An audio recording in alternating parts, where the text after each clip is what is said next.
حدیث سیریز۔ اللہ وحدہ لا شریک کا ہم پر احسان عظیم ہے کہ اس نے ہماری ہدایت اور فلاح کے لیے اپنے رسول صلی اللہ علیہ وسلم کو مبعوث فرمایا اور انہیں وحی کے ذریعے سے کتاب عطا فرمائی اور وحی ہی کے ذریعے سے سنت عطا فرمائی۔ کتاب اور سنت دونوں منزل من اللہ ہے۔ جس طرح کتاب اللہ کا منکر کافر ہے، اسی طرح سنت رسول صلی اللہ علیہ وسلم کا منکر بھی کافر اور دائرہ اسلام سے خارج ہے۔ آج فتنہ انکار حدیث ایک نئے انداز سے حملہ آور ہے۔ مسلمانوں میں سے بہت کم ایسے ہیں جو براہ راست سنت رسول کی تشریعی حیثیت کا انکار کرتے ہیں۔ البتہ ایسے لوگوں کی تعداد بہت زیادہ ہے جو سنت کے وجوب کا اقرار کرنے کے باوجود سنت سے گریز اور فرار کی راہ اختیار کرنے کے لیے احادیث پر مختلف اعتراضات کر کے ذخیرہ احادیث کو مشکوک اور ناقابل اعتماد ٹھہرانے کی مذموم کوششوں میں دن رات مصروف رہتے ہیں۔ انہی لوگوں کی صف میں وہ علماء بھی شامل ہیں جو بظاہر تو منکرین حدیث میں سے نہیں، لیکن ان کا عمومی ذوق انکار حدیث کا شاخسانہ ہے۔ ان کی تحریروں سے یہ بات عیاں ہوتی ہے کہ وہ منکرین حدیث کے معاون اور دست و بازو ہیں۔ یہی لوگ امت کے لیے آستین کے سانپ ہیں۔ اسی ضمن میں ان علماء کی سیاہکاریاں بھی باعث شرم و عبرت ہیں جنہوں نے مذہبی و گروہی تعصب اور اندھی تقلید کی وجہ سے نبی کریم صلی اللہ علیہ وسلم کی صحیح احادیث کو رد کرنے کے لیے باقاعدہ اصول وضع کر رکھے ہیں۔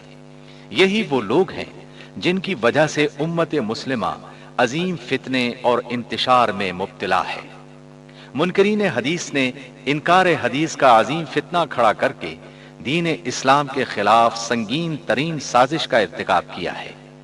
شاید ہی کوئی فتنہ اس قدر شدید ہو جس نے دین اسلام کی بنیاد شریعت کا سرچشمہ اور ماخذ اساسی پر حملہ کر کے پورے دین کو گرانے کی ناکام کوشش کی ہو۔ تاریخ کے اس نازک موڑ پر اس امر کی ضرورت ہے کہ عمل بالقرآن والحدیث سے وابستہ لوگ اللہ اور رسول صلی اللہ علیہ وسلم سے سچی محبت کرنے والے اہل ایمان اور خصوصاً علماء حق اس فتنے کے سد باب کے لیے بھرپور قوت کے ساتھ میدان عمل میں کود پڑیں۔ سب سے زیادہ ذمہ داری بھی انہی لوگوں پر عائد ہوتی ہے جو حقیقی معنوں میں قرآن و حدیث کے علمبردار ہیں۔ اگر یہ لوگ حدیث کی مدافعت کے لیے آواز بلند نہیں کریں گے تو پھر اس کام کو اور کون لوگ کریں گے؟ اس اہم فریضے میں ذرہ برابر کوتاہی بھی حرام ہے۔ اسی اہم فریضے کی ادائیگی کی کوشش میں دارالسلام اسٹوڈیو نے 8 حصوں پر مشتمل حدیث سیریز تیار کی ہے، جس میں کوشش کی گئی ہے کہ حدیث کے متعلق تمام پہلوؤں پر روشنی ڈالی جائے اور خصوصاً منکرین حدیث کے باطل اور لغو اعتراضات کا تشفی بخش جواب بھی دیا جائے۔ ان 8 حصوں میں بعض جگہ کچھ مکالمے شامل کیے ہیں جو فقط سمجھنے اور سمجھانے کے لیے ہیں۔ ہم اس سیٹ کی تیاری کے لیے الفوظ اکیڈمی اسلام آباد کے ذمہ داران جناب خلیل الرحمن چشتی اور جناب محمد خان منہاج صاحب کے شکر گزار ہیں جنہوں نے اس کے لیے بنیادی مسودہ فراہم کیا۔